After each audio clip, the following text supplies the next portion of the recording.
Boa tarde a todos e todas. Eu sou João Caetano, responsável pela Lavra Editora. E nós estamos dando sequência às várias entrevistas que a gente tem feito aí sobre literatura, arte e cultura. Hoje temos uma convidada que é a antropóloga Érica Peçanha.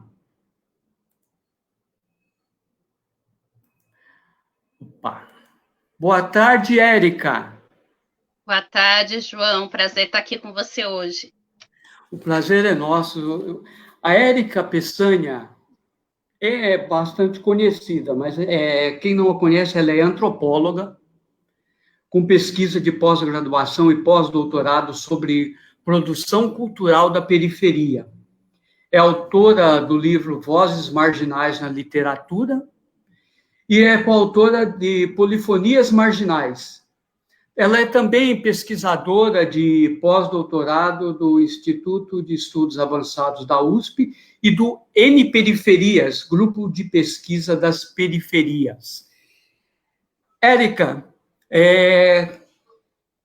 diga assim para a gente como é que foi assim como surgiu esse seu interesse pela produção cultural da periferia. Parece que mais especificamente foi pela literatura da periferia, né? Como foi essa sua aproximação com os escritores? E onde foi? Meu interesse pela produção cultural da periferia começa antes do meu interesse pela literatura periférica mais propriamente, né? Uhum. Meu interesse por essa temática se dá pelo desejo de me especializar em temáticas relacionadas com o urbano, né, na antropologia. E aí começa com um trabalho de conclusão de curso em 2001, que visava investigar as relações entre mercado fonográfico e cantores de rap. E depois eu segui investigando essa temática, olhando mais propriamente para as produções, trajetórias e atuações político-culturais de escritores associados ao território periférico no contexto de São Paulo. Então, o meu interesse nasce a partir da minha atuação profissional, é um interesse profissional, me interessava investigar o quanto as produções artísticas e culturais apresentavam ou inspiravam mudanças empíricas também no território da periferia, o quanto elas revelavam mudanças empíricas no território da periferia, e depois esse interesse se torna também um interesse pessoal, né? Eu passei a ser apreciadora da música rap, passei a ser também leitora das produções literárias da periferia. E aí gosto de dizer sempre que sou uma estudiosa da produção cultural da periferia, porque não sou uma esteta, não olho especificamente para os valores artísticos dessas produções, né? Eu penso também os modos de fazer, os modos de circular e os modos de se consumir essas produções. Érica, a gente estava até comentando antes com você, uma coisa interessante que aqui na região leste de São Paulo, onde eu fico normalmente, a gente final da década de 70, mais especificamente em 1978, surgiu um movimento da periferia em plena ditadura militar, que era o Movimento Popular de Arte. O Movimento Popular de Arte surgiu justamente a partir de uma pesquisa de antropólogos, comandada por um antropólogo da Unicamp, o Antônio Augusto Arantes, que era a ideia assim, de transformar a Capela Histórica de São Miguel, que é seguramente talvez o monumento mais antigo de São Paulo, em uma espécie de museu vivo que pudesse ser um espaço de apresentação da arte que era feita na periferia na época, né?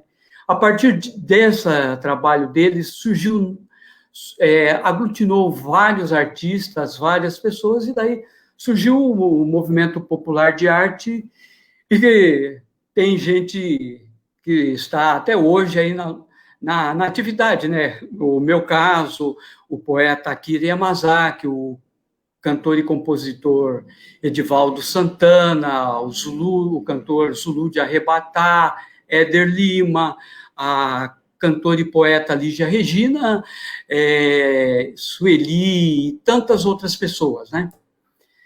Então, é engraçado isso, né, que a gente esperava assim sempre de que essa aproximação talvez fosse mais esperada vindo de alguém ligado à questão da literatura, mas tem sido mais da antropologia. Qual seria a razão disso? Você tem alguma ideia?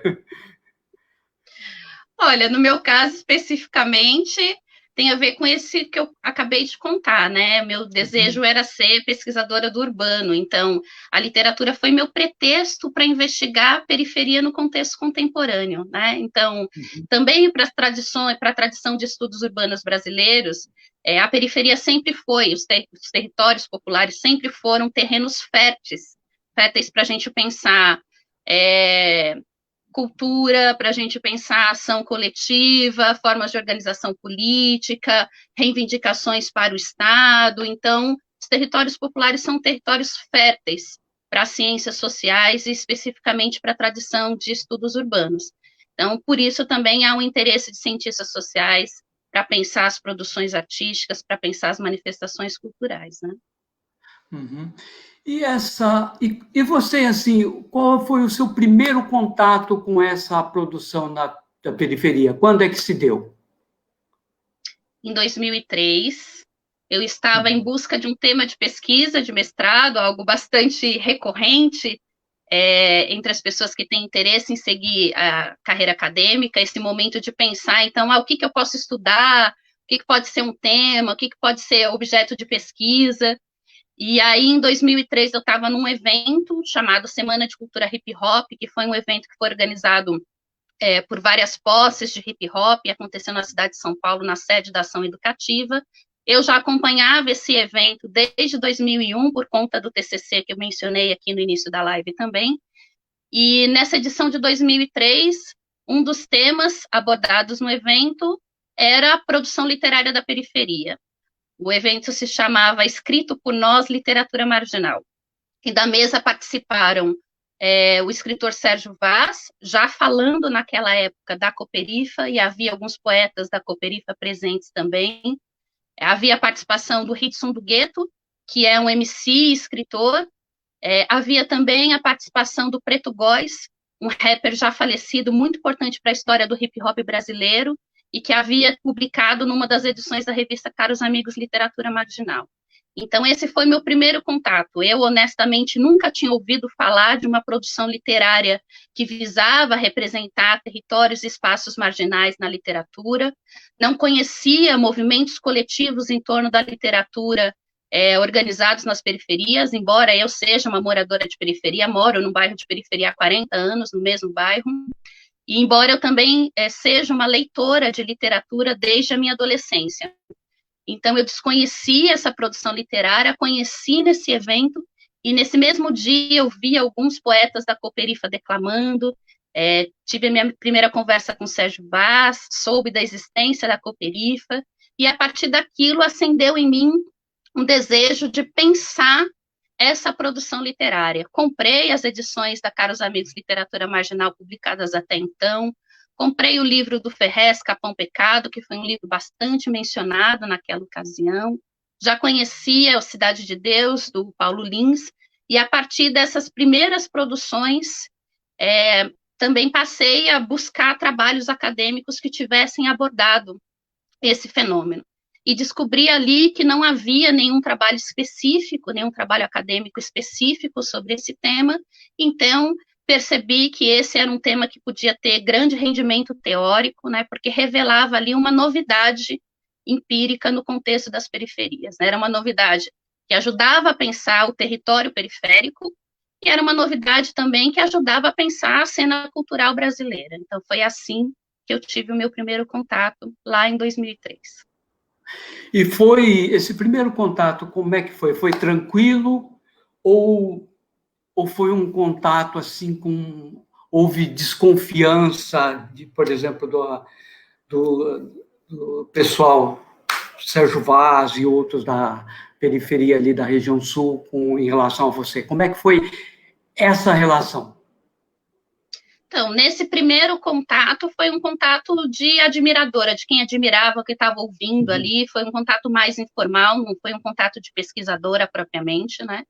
Eu passei um ano lendo essas produções, acompanhando os eventos literários que passaram a acontecer, e só depois disso comecei a estabelecer um contato mais profissional com esses escritores, especialmente aqueles que tinham publicado nas revistas Caros Amigos Literatura Marginal, porque as 3 edições foram meu objeto de pesquisa lá no mestrado, né, no mestrado que eu desenvolvi entre 2004 e 2006. Então, eu tive um contato mais aprofundado com as produções, com os textos, né? Tive também um acompanhamento daquilo que acontecia no mundo virtual, porque vários desses escritores tinham blogs também. Então, eu fui me apropriando da temática a partir desse contato com as produções e depois me apresentei como pesquisadora para esses escritores. No momento em que eu me apresentei como pesquisadora, falei dos meus interesses de pesquisa, houve uma desconfiança inicial, que eu entendo perfeitamente, entendo como legítima, porque há também uma desconfiança de acadêmicos de modo geral, já que poucas vezes os sujeitos de pesquisa recebem algum retorno das pesquisas que são realizadas sobre eles, né? Eu até depois que me tornei professora universitária, sempre gosto de dizer para os meus alunos, né? Ninguém é obrigado a nos conceder entrevistas, ninguém é obrigado a nos receber bem. Antes de tudo, estabelecemos relações pessoais, que tem que ser de educação, que tem que ser de respeito. E como pesquisadores, temos que estabelecer relações éticas também, e profissionais com esses sujeitos. Entender quais são suas demandas, quais são as controvérsias da produção acadêmica sobre os sujeitos subalternizados também. Então, nesse primeiro momento de desconfiança, havia uma desconfiança também porque as produções populares, as produções negras, são historicamente estudadas por pessoas de outros perfis sociais, né? E são historicamente também estudadas por pessoas que não assumem esse compromisso de devolver os resultados das suas pesquisas pelos sujeitos que participaram do desenvolvimento desses trabalhos, por sujeitos que optam por discutir os seus resultados e espalhar os seus argumentos somente entre os seus pares em ambientes acadêmicos, né? Então, historicamente também, sujeitos subalternizados se sentem usados por pesquisadores, né? Então, acho que isso também é uma reclamação muito legítima e que nos ajuda a pensar o nosso papel como intelectuais, como produtores de conhecimento. Então, que relação a gente vai estabelecer? Então, inicialmente, eu fui desafiada a pensar esse meu lugar como intelectual, como acadêmica, como pesquisadora negra e periférica também, de origem popular. Então, para mim, foi importante. Obviamente que no momento que eu estava fazendo a pesquisa era muito difícil, né, porque eu também havia um desejo, desde a minha adolescência, de me tornar acadêmica, de fazer mestrado e doutorado. E foram muitas dificuldades, né, dificuldades de ordem material e dificuldades também de construção de relação com o meu campo de pesquisa, com sujeitos de pesquisa, né? Então, naquele momento eu estudava mais propriamente escritores que moravam muito distante da minha casa. Então, eu, por exemplo, estudei a Cooperifa, que fica a 38 quilômetros do bairro onde eu moro, e eu não dirijo, e são 3 ônibus, então, assim, tudo muito difícil, demora para chegar, e demora para ser acolhida, demora para ser recebida, demora para conseguir uma entrevista. Então, só depois de um tempo também eu consegui refletir sobre o que isso significava, e o quanto isso me ajudava a pensar também em quem são esses escritores que eu resolvi estudar, né? Então, isso diz muito também do perfil social, da atuação política, do modo como eles querem se colocar na cena cultural, na cena política, e do tipo de relação que eles querem estabelecer também com jornalistas e com pesquisadores. Érica, existe dentro da sua pesquisa alguma característica assim que como é que você classificaria a produção cultural, a literatura, a arte produzida na periferia? Ela tem alguma característica básica que você tenha observado? Primeiro é importante dizer como é que a gente classifica essa produção. A gente classifica como literatura, tem que classificar como arte, tem que classificar como produção cultural. Isso é bem importante, né? Para mim, que sou antropóloga, sempre interessa pensar as classificações. Então, num primeiro momento, me interessava pensar por que esses sujeitos resolveram classificar suas produções como literatura marginal ou literatura periférica. Então, seria o inverso, né? No meu caso, não fui eu que classifiquei a produção desses escritores com esses adjetivos, né? O que me interessava Sim. justamente era pensar por que eles estavam lançando mão dessas classificações para apresentar as suas produções, para apresentar também as suas atuações culturais. Então, acho que esse é um primeiro ponto importante. Quando a gente fala de literatura marginal no cenário contemporâneo, quando a gente fala de literatura periférica, a gente está falando de fenômenos de autoclassificação dessa produção, né? Então, de adjetivos escolhidos pelos próprios escritores para nomear suas produções.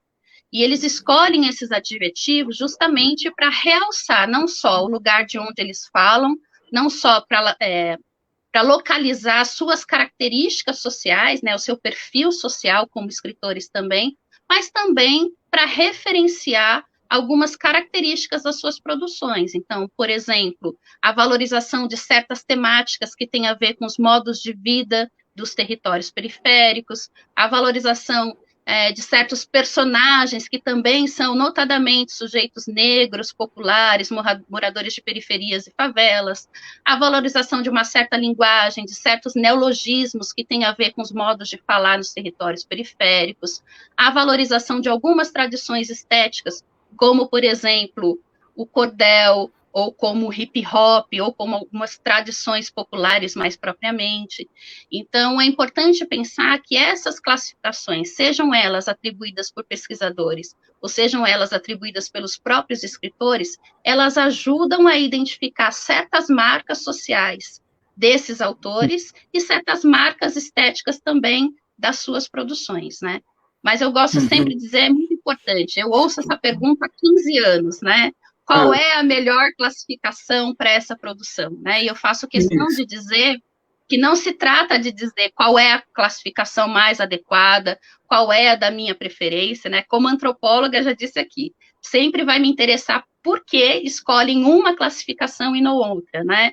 Por que alguns falam literatura periférica, por que outros falam literatura hip-hop, literatura divergente, literatura, literatura marginal, né?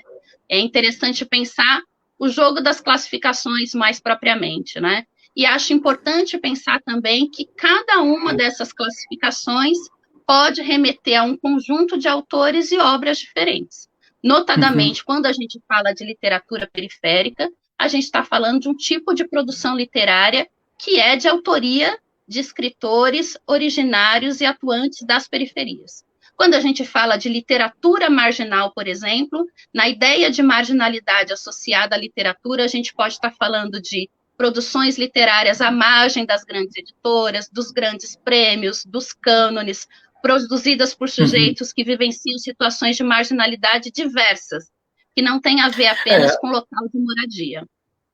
Até porque, se não me falha a memória, década dos anos 70,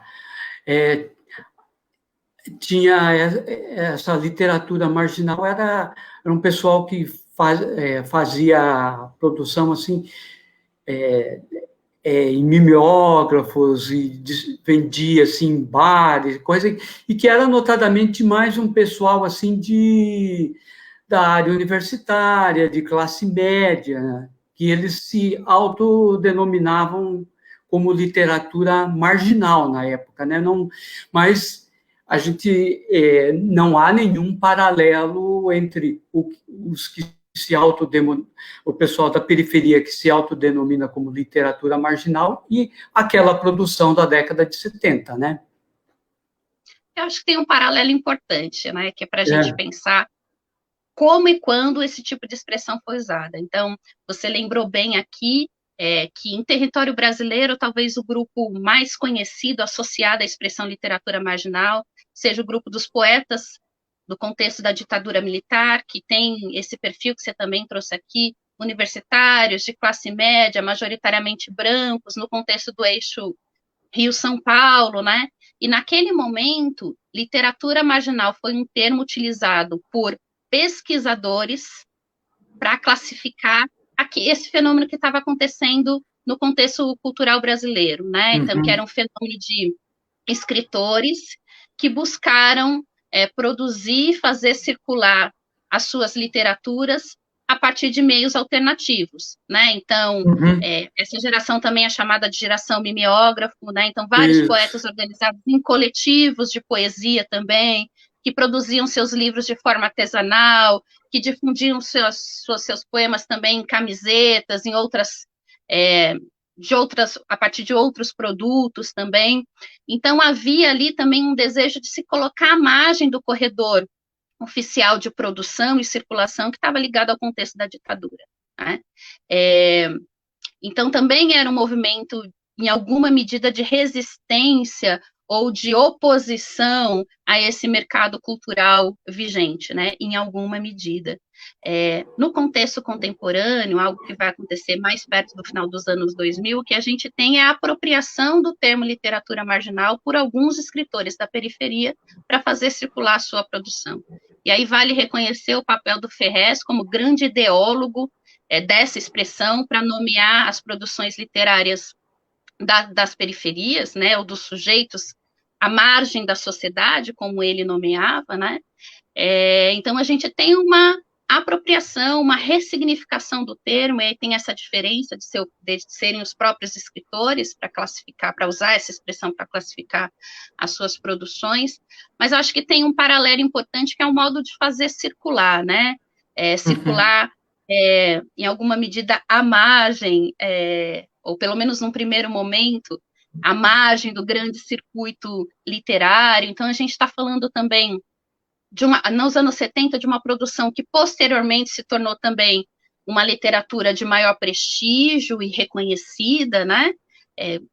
Dali saíram grandes autores, grandes nomes da literatura nacional, e no contexto mais recente a gente tem essa difusão de literatura também por pequenas editoras organizadas nas periferias, a partir de feiras literárias e mostras, como a Lavra, e mostras culturais organizadas pelos próprios escritores. Então tem, tanto lá quanto aqui, né, tanto lá nos anos 70 como agora no contexto contemporâneo, a gente tem uma forma de difusão dessa literatura, das literaturas marginais, a partir desses circuitos mais alternativos. Embora tanto lá, no passado, como agora, no contexto mais recente, alguns escritores tenham conseguido também alcançar médias e grandes editoras também, né?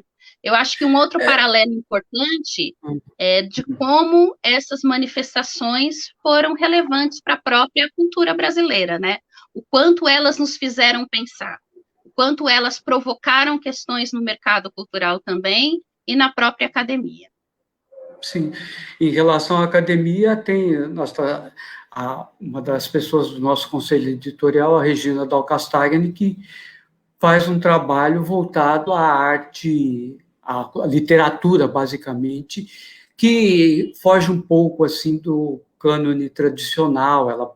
Ela tem até um trabalho que ela faz a classificação do que é o autor brasileiro consagrado, que é aquele cidadão branco, classe média, cujos temas são bastante específicos sobre a questão do ato de criar.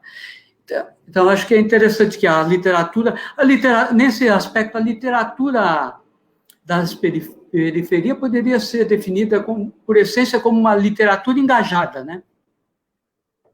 Essa é uma possibilidade de ver também, mas não é só isso, né? De novo, é uma das possibilidades, né?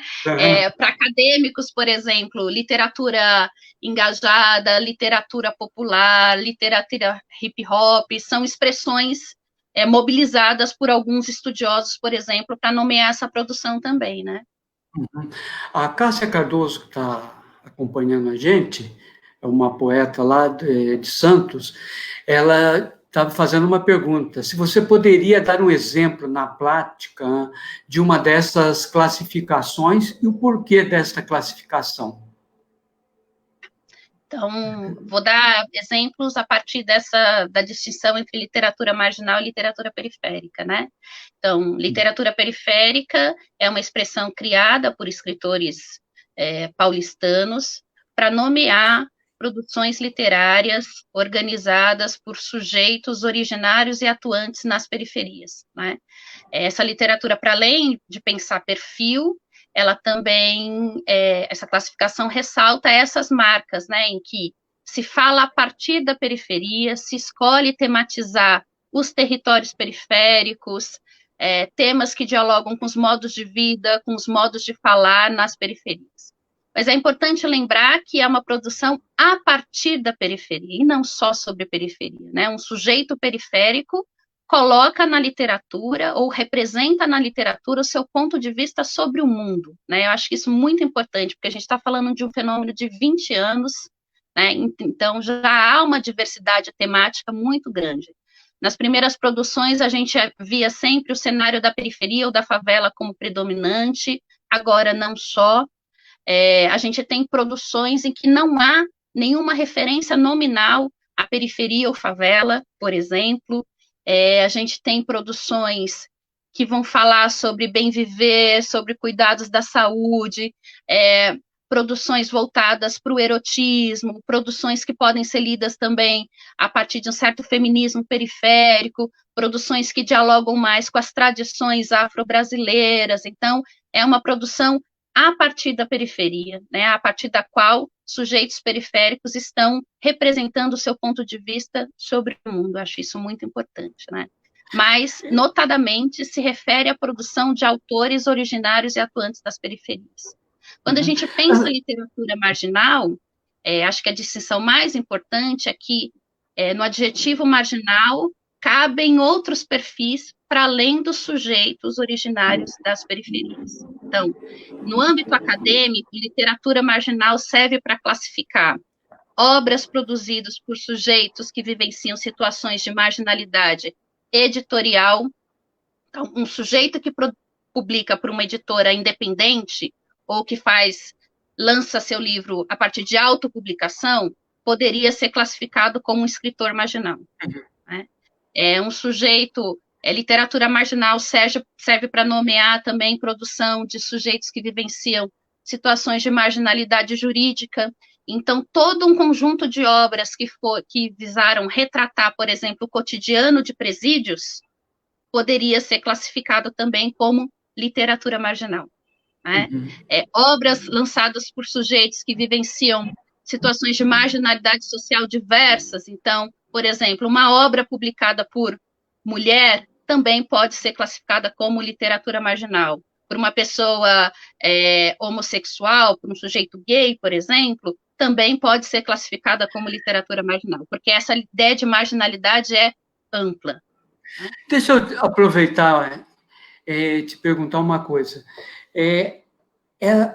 Essa literatura da periferia, ela tem sido um espaço importante para a divulgação, por exemplo, da literatura negra, da literatura das mulheres, a literatura feminista, dos LGBTQs+, ou não? Como é que você avalia essa relação dessa literatura periférica com esses segmentos? Então, é importante a gente lembrar que a gente está falando de um fenômeno de 20 anos, né? Então, mas notadamente um fenômeno em que há mais livros de autores homens, em que, se a gente olha para o espaço dos saraus, a gente está falando de espaços notadamente mais masculinos, com uma presença majoritária de homens, né, sobretudo entre as lideranças desses espaços, né? Então, isso é importante da gente dizer. Mas a gente também tem diversidade nesse contexto de 20 anos, né? Então, quando a gente fala de periferia, notadamente a gente está falando também de territórios que historicamente são habitados pelas populações negras, né? Por sujeitos das camadas populares, ainda que não só, né? Então, essa produção literária é uma produção literária também produzida majoritariamente por sujeitos negros, né, em que a dimensão racial é importante também, não só a dimensão racial, mas os referenciais estéticos da chamada cultura negra, as tradições africanas e afro-brasileiras. Então, há uma intersecção muito forte entre território, classe e raça nessa produção também. E noto que também, mais recentemente, sobretudo por conta do fenômeno dos slams, né, em que a performance se torna absolutamente importante, os saraus também, mas com os slams e as competições, a gente tem uma visibilidade também de sujeitos LGBTQIA+, né? Então, tem até recentemente o lançamento de uma coleção sobre slams, organizada pelo Emerson Alcalde, que tem um dos volumes é só sobre produção de sujeitos LGBTQIA+, né, e que abordam essa temática também. Então, acho que mais recentemente a gente pode perceber essa presença também e essa temática de forma mais recorrente nessa produção literária, né. Mas é interessante pensar também que, acho que uma reflexão importante é que a noção literatura periférica, ou mesmo cultura periférica, em alguma medida, pode ser vista como formas de atualizar aquilo que já foi chamado também de literatura negra, de cultura negra. Tem vários colegas pesquisadores que pensam de forma mais aprofundada essa relação, né? Alguns vão chamar, inclusive, de literatura afro-periférica, negro-periférica, alguns vão dizer que a chamada literatura periférica é uma atualização daquilo que já foi chamado de literatura negra. Então, acho que vale a pena também, para quem se interessa por esse tema, conhecer os trabalhos do Mário Medeiros da Silva, conhecer o trabalho da Mariana Santos Assis, conhecer também as reflexões que a Cidinha da Silva produz sobre isso, que o Saloma Salomão também produz sobre isso, que a Maria Nilda Mota, a Dinha, que também é uma escritora e editora, produz pensando essas relações. Então, para quem se interessa por esse adensamento da discussão sobre literatura negra e sua relação com literatura periférica, ficam aí essas referências de colegas que se dedicaram mais a fundo a essa questão. Ah, legal. O professor Nelson Barbosa, que professor de literatura da USP, membro do nosso conselho editorial, está fazendo uma pergunta para você. A representação literária em crise cede lugar à experiência como produção literária? Essa nova configuração não excluiria automaticamente a ideia do periférico, tendo sempre um centro como modelo literário? Olha, se eu entendi bem a questão, acho que vale a pena responder pensando a partir do referencial das ciências sociais, né? Classificação é sempre um jogo de relação, né? Então, classificar-se como periférico é, em alguma medida, marcar o seu lugar no mercado literário em oposição ou em relação a uma ideia de centro, né?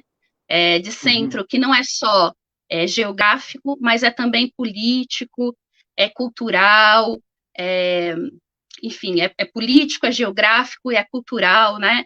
No caso de assumir o adjetivo periférico, a gente tem também uma dimensão que é afetiva, de pertencimento positivo com o território da periferia, há que se ressaltar isso.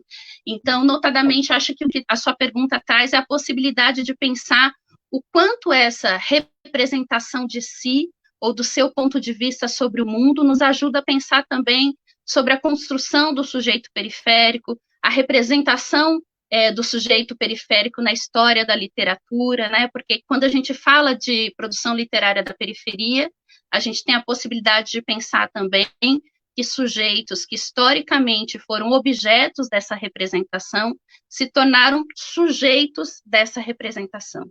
E aí o nosso ganho é pensar quais são as contribuições que surgem a partir daí, né? Que questões são colocadas para os críticos literários, né? Questões que estão relacionadas a valor, a inovação estética, a essas formas de circular, né? Especificamente no caso da literatura da periferia, de pensar uma literatura que não se esgota em livros, mas pensar um contexto de produção cultural em que o corpo, as práticas literárias e as performances também são importantes para a gente pensar essa representação e essa produção.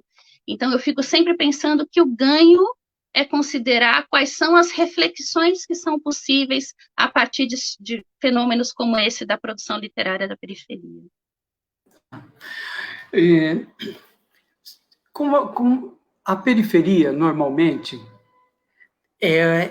sempre foi muito estigmatizada, né? Quando os meios de comunicação de massa normalmente associam periferia com violência, crime, marginalidade e tal. Como é que é a recepção, assim, dos meios de comunicação a essa arte da periferia? Há ainda um grande silêncio, escolhe-se alguns e se faz uma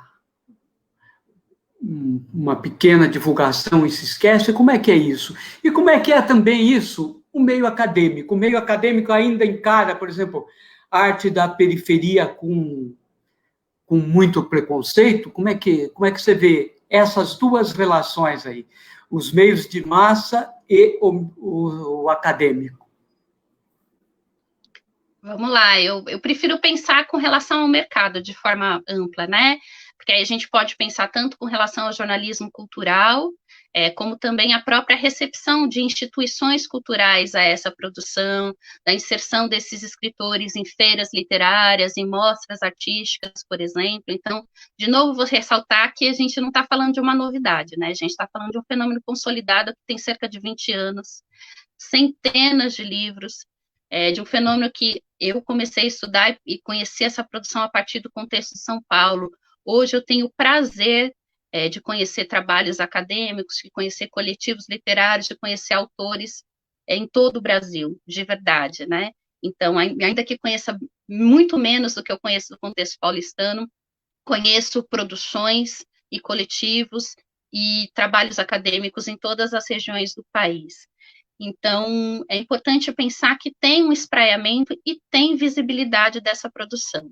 Agora, nem todos os autores têm visibilidade, notadamente são alguns, até quando a gente olha para a produção acadêmica, tem autores que aparecem recorrentemente nos trabalhos e outros são invisibilizados, né?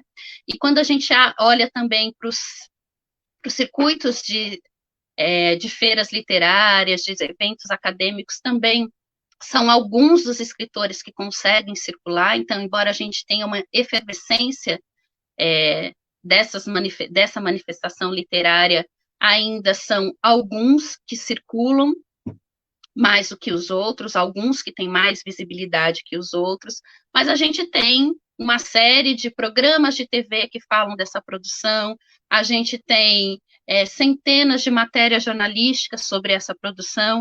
Agora, é importante pensar o que elas ressaltam, né?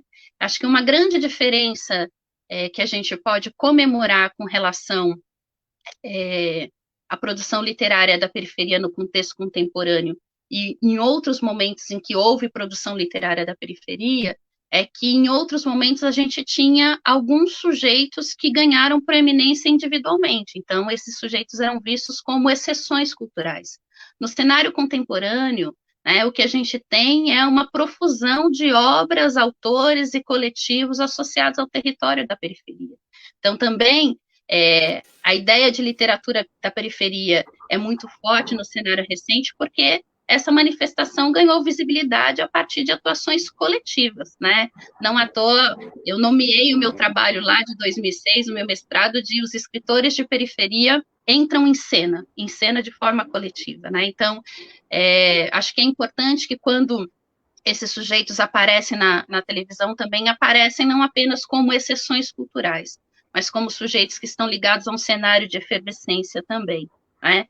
Mas ainda assim, né, você tem razão de apontar que a gente tem historicamente, não só na mídia hegemônica, né, mas também nos discursos de políticos, por exemplo, né, e no discurso de algumas organizações sociais, a periferia retratada a partir das suas ausências e carências. Né?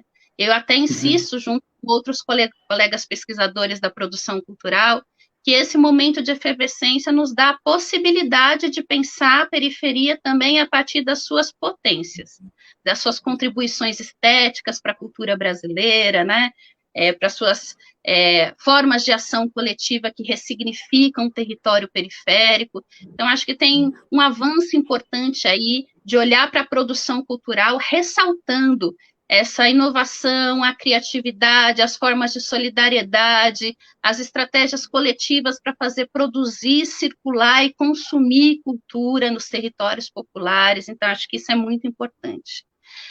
Pensando no mercado de forma mais direta, os escritores que eu acompanho reivindicam para si um tratamento como artistas mesmo, né? Então, importante falar que vários deles integram a programação de instituições culturais públicas e privadas de prestígio, mas reivindicam também um cachê à altura dos outros colegas de outros perfis sociais, reivindicam se apresentar em horários também que possam ter maior público, maior audiência, né? Reivindicam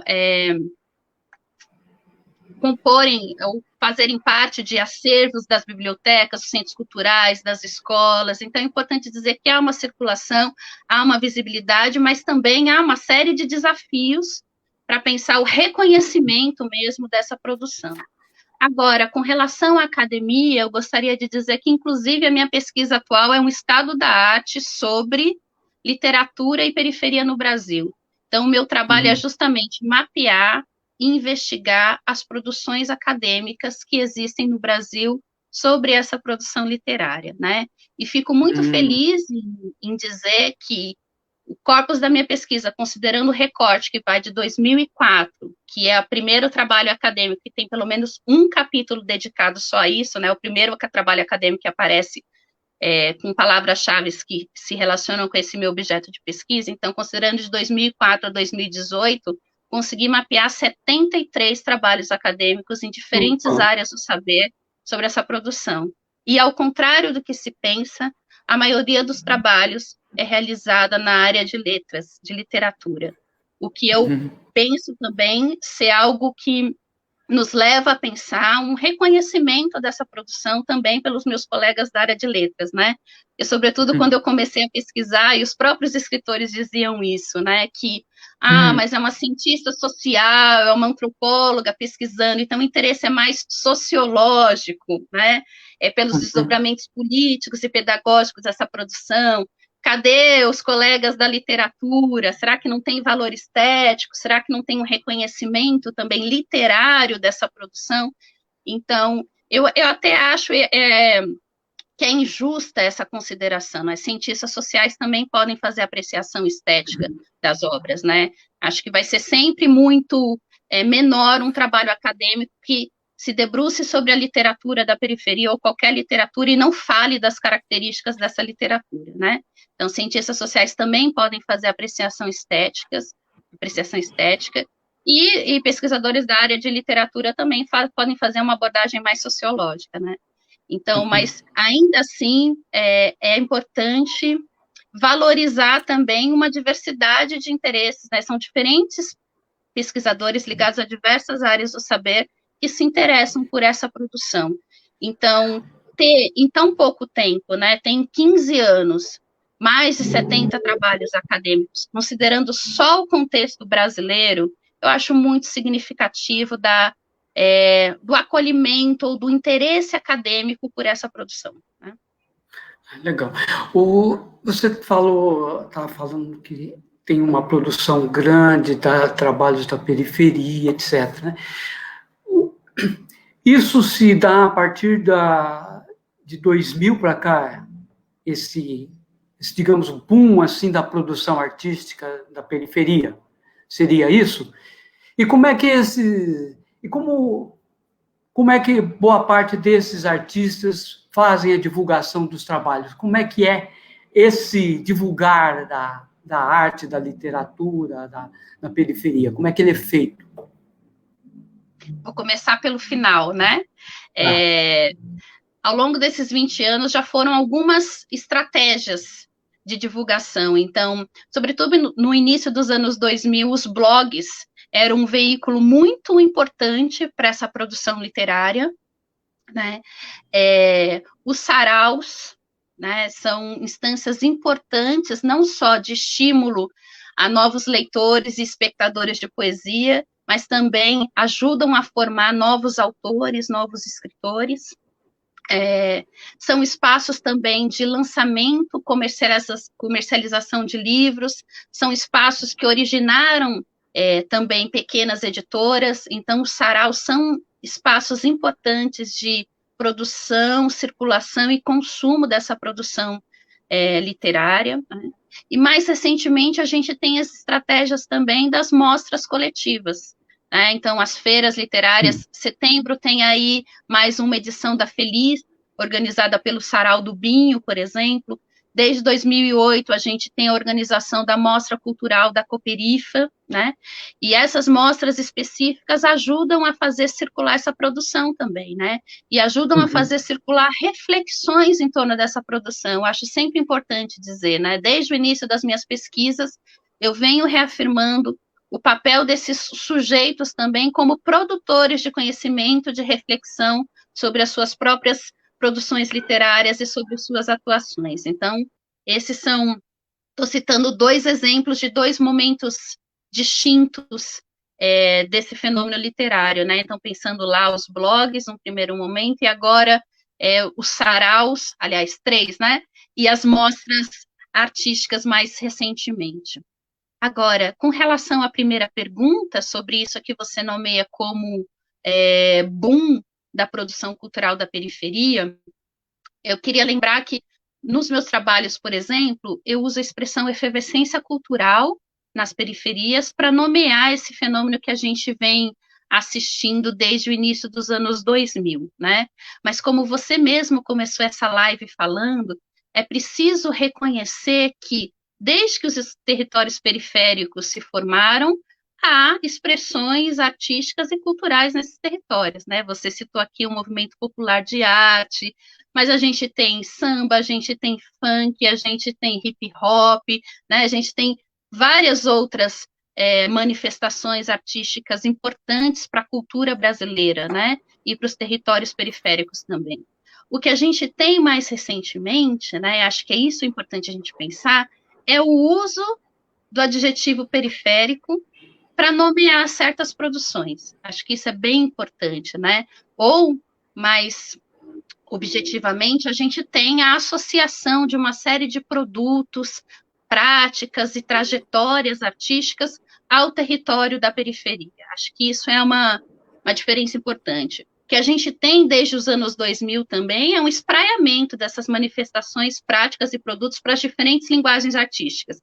Então, se, por exemplo, se antes a gente tinha só na música, então a gente reconhecia o samba como uma expressão cultural dos morros, ou das favelas, ou dos territórios periféricos, agora, no contexto dos anos 2000, a gente tem na música, tem na literatura, tem o cinema de quebrada, tem o teatro, tem a dança, né? Então tem um espraiamento para diferentes manifestações.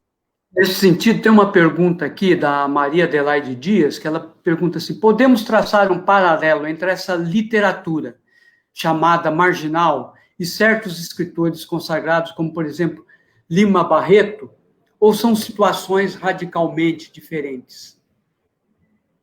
Lima Barreto é uma referência para esses escritores da periferia, né? Pelos temas, pelas características estéticas da sua literatura e pelo seu perfil social também.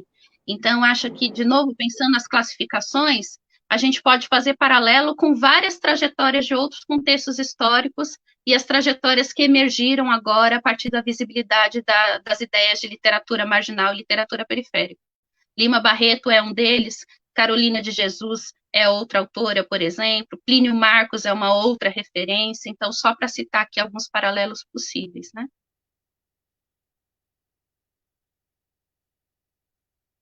João, você está aí, João? Cadê você? Estou aqui.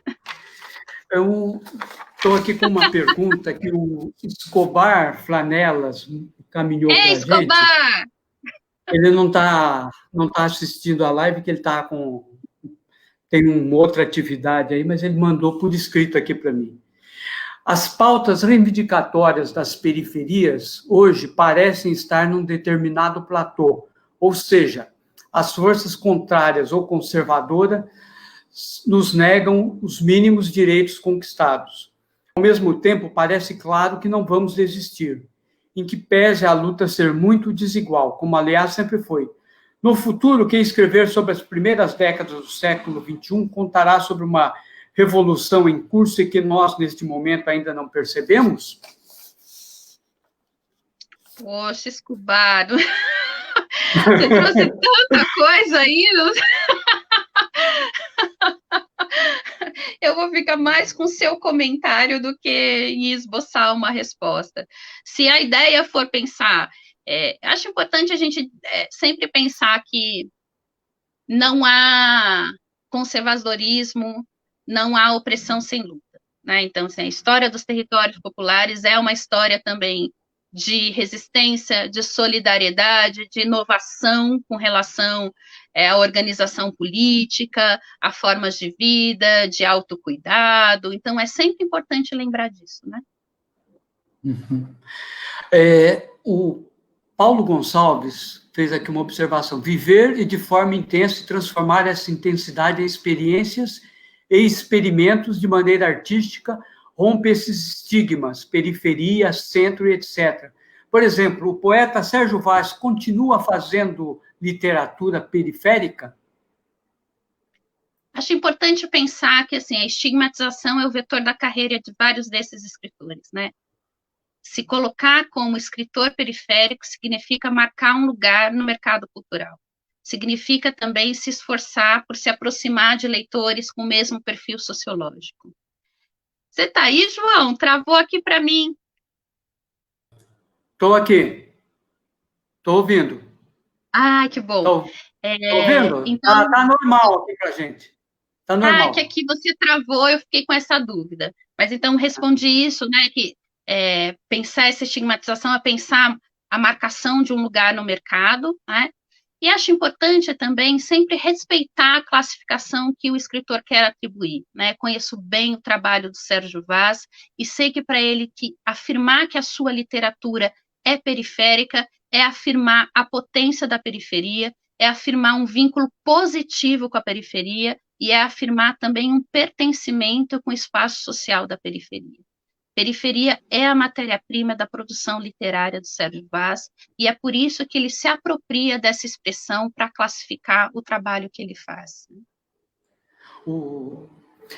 Nós falando periferia, resistência, os movimentos, daí não só movimentos artísticos, mas movimentos sociais, e todas as forças hoje mais vivas da sociedade, mais progressistas, estão vivendo uma situação difícil. Qual é a sua avaliação? Vamos sair um pouco vamos falar um pouco, como é que você vê esse momento atual, como é que você analisa esse nosso momento político hoje? Poxa, é tão difícil perguntar isso para uma cientista social que não é especializada em conservadorismo, que não é especializada em bolsonarismo, né? Que não é uma cientista política mais propriamente, então não vou falar como especialista, né? Sim, sua opinião. Com muito respeito aos colegas que estudam essa questão. Então, pessoalmente, para mim é um momento muito difícil, né? Fico muito decepcionada, inclusive quando penso aquilo que eu me dediquei a estudar há tantos anos, então vejo, por exemplo, um ataque a políticas culturais que foram importantíssimas para a existência da cena cultural nas periferias. Vejo também ataque também a conquistas históricas para as universidades públicas, para as populações negras e periféricas. Então, é um ataque também às universidades públicas no que diz respeito à sua possibilidade, não só de absorver e garantir a permanência de sujeitos negros e periféricos, mas também da sua possibilidade e capacidade de produzir conhecimento, já que cada vez mais os recursos estão escassos, já que cada vez mais há uma campanha também das forças conservadoras contrária ao espaço da universidade pública, contrária ao ensino gratuito e de qualidade.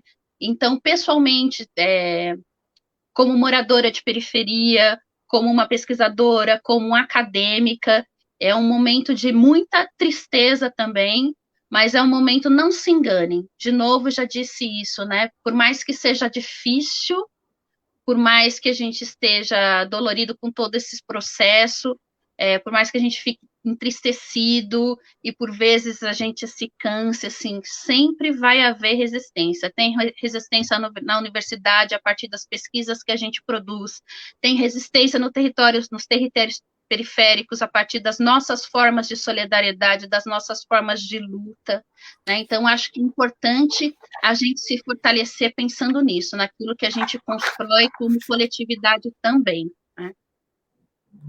Legal. Quero dar um lembrete aqui que na próxima semana a nossa live vai ser com Claudemir Tarquinei Santos, ele vai falar sobre o trabalho dele, sobre o livro Despedaçando Fanny, Contos de Beloto, que ele vai lançar em breve pela editora Lavra, né? O Claudemir tem uma atividade aqui no Espaço Cultural Aldeia Satélite, em São Miguel Paulista, é ator, é escritor, é professor, e vai ser também um bate-papo, acredito, bastante interessante. Convido a todos para acompanhar na próxima quinta, a partir das 17h30, e convido também a todo mundo a acompanhar o Facebook da Lavra, para saber como é que é as nossas atividades, etc. Agradecer a Érica Peçanha aí pelo bate-papo aqui, foi tão agradável, acho que teria muito mais coisas para conversar, mas acho que acho que foi muito interessante pelas perguntas que surgiram, por isso acho que as pessoas gostaram bastante disso, e gostaria que você fizesse as suas considerações finais. Quero agradecer o espaço, dizer aqui que eu vi rapidamente que o professor Fernando Slava também estava presente, que é alguém que faz um trabalho muito bacana, como editora cartoneira lá do Sul, então ressaltar a importância das editoras independentes, dessas que fazem trabalhos artesanais, dessas que estão preocupadas também em imprimir diversidade na produção literária contemporânea, agradecer o espaço, dizer que literatura periférica está viva também, mesmo nesse modelo virtual, então há dezenas de saraus acontecendo, as mostras artísticas vão continuar acontecendo nesse modelo virtual também, dizer que prestigiar essa literatura é comprar os livros desses escritores, então entre em contato, a maioria dos escritores vende seus livros por conta própria também, entre em contato, conheçam, que é importante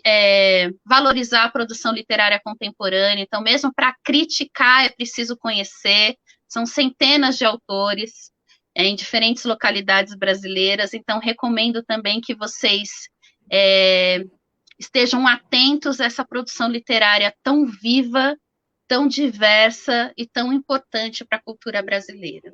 É isso. Que bom. A Marina Almeida é uma repórter, ela disse que fez uma entrevista com você na época que você estava lançando a sua tese de mestrado sobre o tema. Isso ela fez na época para a agência USP. Ela está mandando um alô aí para você. Obrigado. Faz tempo, hein? Obrigado, Érica. Obrigado a todos e a gente está de volta na próxima quinta-feira.